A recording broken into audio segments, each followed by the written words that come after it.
రాష్ట్రంలో కూటమి double engine సర్కార్ దూసుకుపోతోందని కూటమి నాయకులు చెప్పడం చాలా విడ్డూరం, హాస్యాస్పదం, అతిశయోక్తి.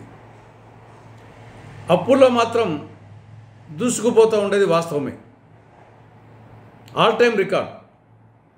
ఈ ఏడాది కాలంలోనే 1,58,604 కోట్ల రూపాయలు అప్పు చేసింది. ఇది ఆల్ టైమ్ రికార్డ్. కాబట్టి అప్పుల్లో దూసుకుపోతా ఉంది. కానీ అభివృద్ధిలో మాత్రం చతికిలబడింది, అంకె వేసింది. కేంద్రం నుంచి గ్రాంట్ తెప్పియడంలో చతికిలబడింది. 2023-24లో కేంద్రం నుండి రాష్ట్రానికి వచ్చిన గ్రాంటు 34,698 కోట్ల రూపాయలైతే 2024-25లో కేంద్రం నుండి రాష్ట్రానికి వచ్చిన గ్రాంటు 20,135 కోట్ల రూపాయలు.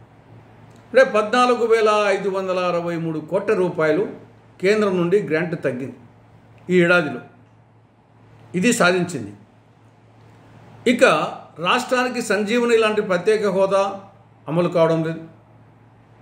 రాయలసీమకు, ఉత్తరాంధ్రకు బుందేల్ఖండ్ తరహా స్పెషల్ డెవలప్మెంట్ ప్యాకేజీ నిధులు రాలేదు. కడప జిల్లాలో స్టీల్ ప్లాంటు, దుగరాజపట్నం ఓడరేవు నిర్మాణం కాలేదు. అమరావతికేమో గ్రాంట్ బదులు అప్పు ఇస్తామంటుంది.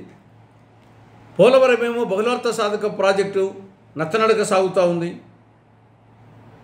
విభజన చట్టంలో 9-10 షెడ్యూళ్ల కింద ఉన్నటువంటి సంస్థలు ఇంతవరకు ఆంధ్రప్రదేశ్కు రాలేదు. విశాఖ మెట్రో, విజయవాడ మెట్రో ఊసేయలేదు. సంపద సృష్టించడం బదులు ఆవిరైపోతూ ఉంది. 2023-24లో రెవెన్యూ రాబడి 1,73,963 కోట్లయితే 2024-25లో రెవెన్యూ రాబడి 1,68,443 కోట్ల రూపాయలు. అంటే 5,520 కోట్ల రూపాయలు తగ్గింది. అంటే సంపద సృష్టించడం బదులు సంపద ఆవిరైంది. క్యాపిటల్ ఇన్వెస్ట్మెంట్, పెట్టుబడి వ్యయం తగ్గిపోయింది. 2023-24లో 23,589 కోట్ల రూపాయలు క్యాపిటల్ ఇన్వెస్ట్మెంట్ అయితే 24-25లో అది 19,176 కోట్ల రూపాయలు. అంటే 4,415 కోట్ల రూపాయలు తగ్గింది. జిఎస్టీ వసూళ్లు కూడా తగ్గాయి.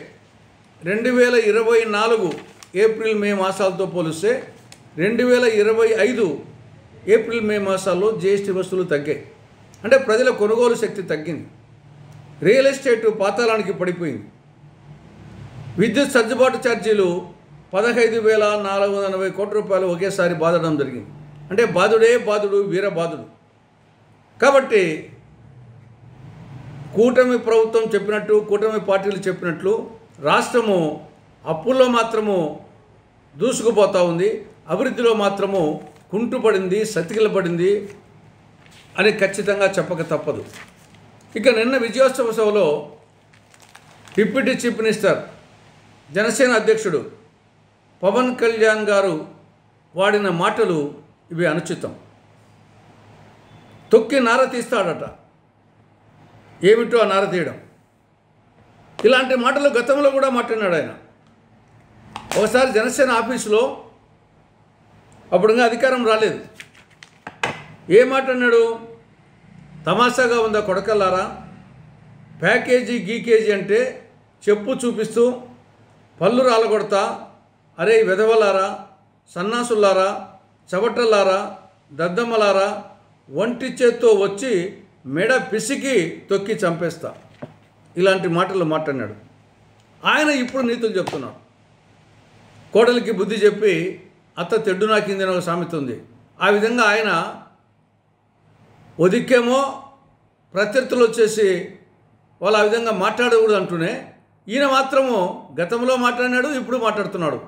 ఇప్పటికైనా ఆయన మాట తీరు మార్చుకోవాలని కాంగ్రెస్ పార్టీ సూచిస్తూ ఉంది.